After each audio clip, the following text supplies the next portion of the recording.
Welcome back to the Friday 5 for April 12th, 2024. My name is Andrew Ayers. I'm an estate planning and business law attorney with offices in Edina, Minnesota and New York City. Today we're going to take a quick 5-minute look at 5 questions that came up this week during consultations. Maybe they're questions you've had before in the past and you'd like answers to. So let's start it right off with question number 1 this week. Can I still sue on an invalid contract? So in this case, chances are the contract is not actually invalid. So the prospective client had signed a contract with a car dealership, and the only copy they have is a copy that's not signed by the car dealership. It's only signed by them. And so one of their concerns they had was, if the car dealership had not signed the contract, does that make the contract invalid? And if so, can they still bring a breach of contract lawsuit?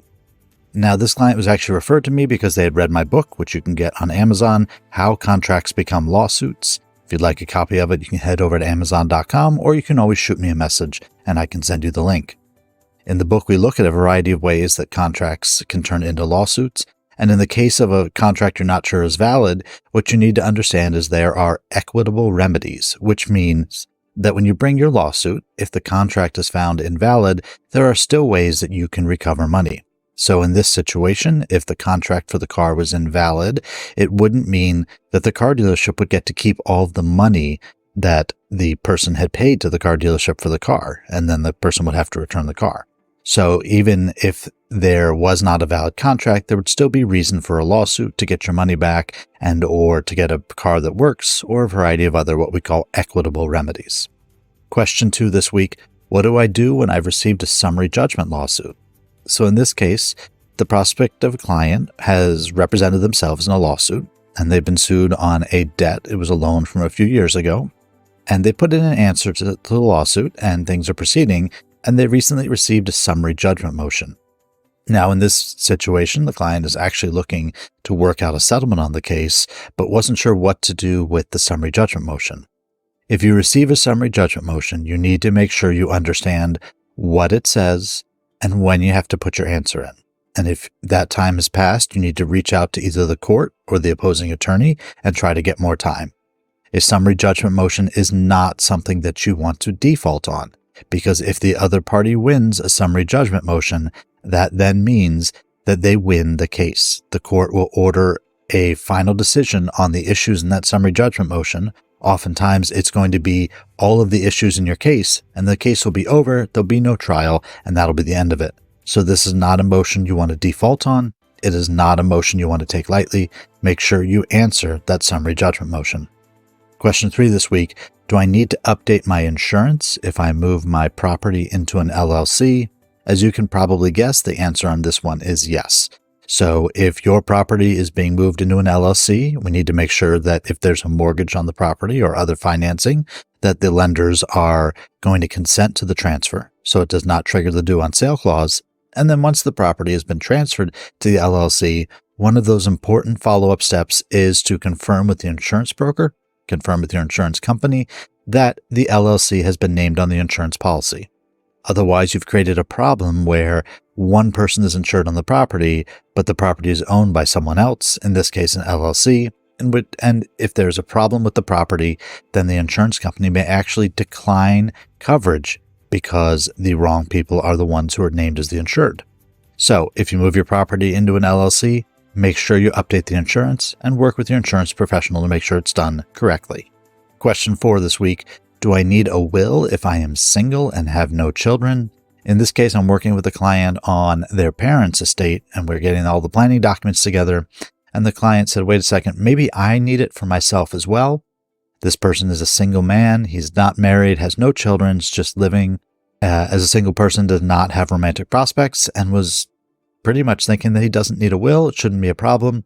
However, in these situations, it's almost more important that you have estate planning documents in place, because if you become sick, the doctor's not going to know who to call. So we want to have a healthcare directive or a healthcare power of attorney.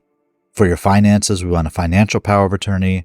And we likely want a will, so it depends if you have siblings, it depends who's alive in your family, but to make things easier on whoever you leave behind, you want to make sure you have a will that lays out the process. And if you're in a state like Minnesota that has informal probate, we want that will to say, I opt for informal probate, so we're leaving the easiest possible dealings with the probate court possible for our family after we're gone. So if you're single, you have no children, and you think, I don't need an estate plan, feel free to give me a call and I can tell you why. In fact, you probably do need an estate plan. And question 5 this week, how do I distribute artwork in my will? So in this case, once again, I was working with a client who were helping with the parents' estate planning, and the parents own some artwork. And some of it is actually very expensive and very famous artwork. And the question is, how do we handle that under the will? So there's 2 ways you can handle artwork, and it really depends upon what the value of the artwork is. If we're talking about basic prints from visiting MoMA back in the day, or maybe some operas that you went to, you can put them on the personal property list that goes with your will, and you can have it distributed to whoever you'd like in your family. It's a pretty simple document. You just have to sign and date it, and you can update it whenever you want. You just make sure that those updates are signed and dated as well. If they are more expensive pieces of art, more unique, more famous pieces of art, then we probably don't want to put them in our personal property memorandum. What we want to do is have a specific distribution in our will, usually a specific bequest that says, I want this piece of art to go to this person, or maybe you're donating it to a museum. So I want this piece of art to go to this museum. If we're going to work with museums or other institutions to donate artwork to, we want to also reach out to them and find out what kind of language do they like to see in the estate planning documents, so we make sure that we're giving them the donation in the best way possible for them. They may have specific parts of their foundation or specific parts of the museum that are able to receive donations of artwork, and they may, for tax reasons, have very specific language that needs to be in your will. So that's it. Those are our 5 questions for the week in about 5 minutes. If you like this video, you can hit the like or the thumbs up button below. You can subscribe for future episodes on YouTube. You can submit a question for future episodes at the link below or by going to YouTube. And you can always go to 𝙃𝙀𝙍𝙀. We can set up a phone call. We call it a legal strategy session, and we can talk about questions you may have, maybe one of these 5, or maybe another question that you wonder about when it comes to things like business law or estate planning. I hope you have a wonderful weekend, and I will see you next week.